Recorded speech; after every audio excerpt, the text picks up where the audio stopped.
उत्तरी हवा और सूर्य की कहानी। एक बार की सूर्य और उत्तरी हवा नॉर्थ विंड में बहस छिड़ गई। उत्तरी वायु घमंडी और जिद्दी प्रवृत्ति की थी। उसे अपनी शक्ति पर बड़ा अभिमान था।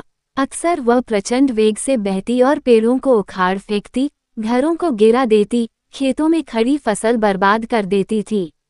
उसमें उपस्थित आर्द्रता झीलों और नदियों के पानी को जमा देती थी।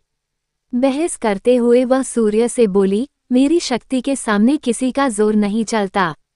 मैं दुनिया में सबसे ज्यादा शक्तिशाली हूँ। मेरे सामने सब तुच्छ हैं। सूर्य नम्रता से बोला, मेरे विचार से हर किसी में शक्तियाँ भी होती हैं और कमजोरियाँ भी। इसलिए कोई खुद के सबसे शक्तिशाली होने का दावा नहीं कर सकता। खुद पर घमंड करना उचित नहीं है। हमें सबका सम्मान करना चाहिए और सबके साथ मिलजुल कर रहना चाहिए। उत्तरी हवा तुनक कर बोली, मैं तुम्हारी बात नहीं मानती। मैं सबसे ज्यादा शक्तिशाली हूँ और ये मैं तुम्हें साबित करके दिखाऊंगी। ऐसी बात है तो अपनी ताकत साबित करने के लिए तैयार हो जाओ।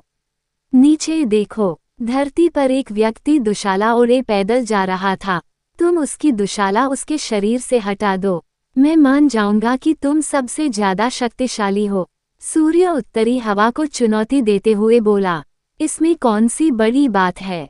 कुछ ही देर में उस आदमी की दुशाला धरती पर पड़ी होगी। कहकर उत्तरी हवा अपने प्रचंड रूप में आ गई।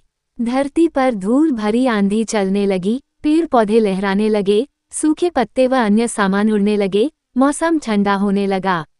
पैदल जा रहे व्यक्ति की दुशाला भी हवा के वेग के कारण उड़ने लगी, लेकिन उसने उसे पकड़ लिया और अपने शरीर से कसकर लपेट लिया।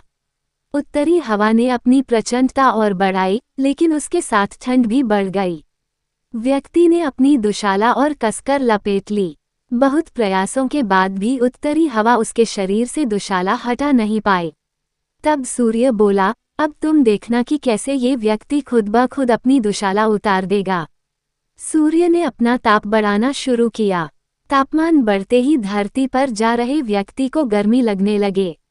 वह पसीना पसीना हो गया। फिर क्या, उसने खुद ही अपनी दुशाला उतार दी।